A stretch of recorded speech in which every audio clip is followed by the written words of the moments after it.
Zo, goeiedag iedereen, ik ben hier terug aan de grens. België met Nederland was hier natuurlijk op het Belgische grondgebied overal.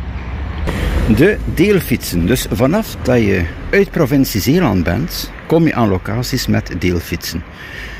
Dus die maatschappij heeft geen toelating gekregen om in Zeeuws-Vlaanderen die fietsen te plaatsen. Dus dat maakt dat men zowel kan gebruiken hier, bijvoorbeeld om naar Antwerpen te fietsen. Men kan ook in Sint-Niklaas fietsen, steken en noem maar op. Maar het probleem is, er is geen dropzone in de provincie Zeeland. Dan denk ik meer bepaald aan Hulst, Terneuzen en verder.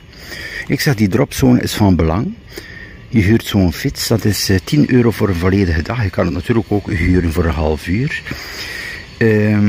Je zet die fiets af, ook in combinatie met de lijnbus. Bijvoorbeeld, je neemt de lijn, je neemt de fiets. Iedereen kent wel de functie van deelvervoer, het gebruik van beide.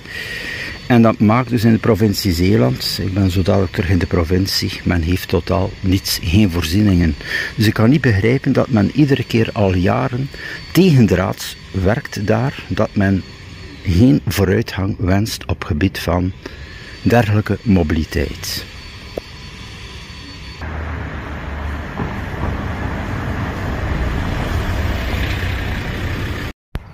Kijk dan hier, vlakbij de grens, heb je verschillende lijnbussen.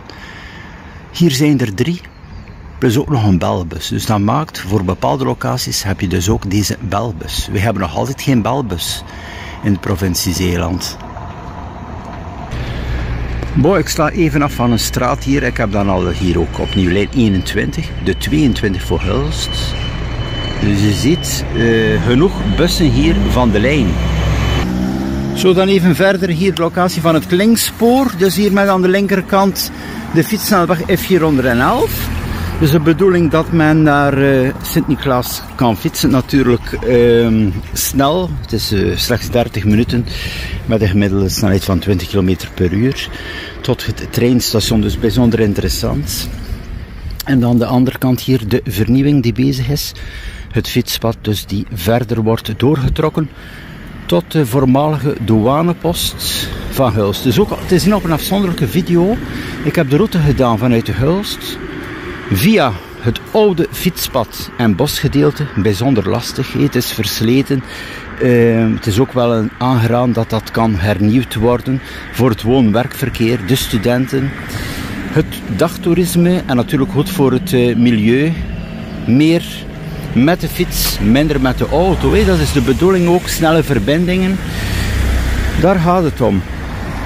Dus ja, je ziet enerzijds deelfietsen, overal lijnbussen, fietssnelwegen en anderzijds in de provincie Zeeland geen deelfietsen. In Oost- en West-Zeeuws-Vlaanderen. Een lijnbus is er enkel tot Hulst busstation en dan 1 bus per uur voor de woonzones. Waardoor dus dat de mensen natuurlijk hun fiets gebruiken van A tot B. Ze willen vertrekken vanuit de woonzone, eventueel tot de lijnbus, maar ook gebeurt het rechtstreeks tot hier. En men is vertrokken naar het station van Sint-Niklaas, men zat daar de fiets en men kan de trein nemen, alle richtingen. Of eventueel zelf doorfietsen naar Antwerpen. Maar bon, er zijn verbindingen, er zijn hier vernieuwingen.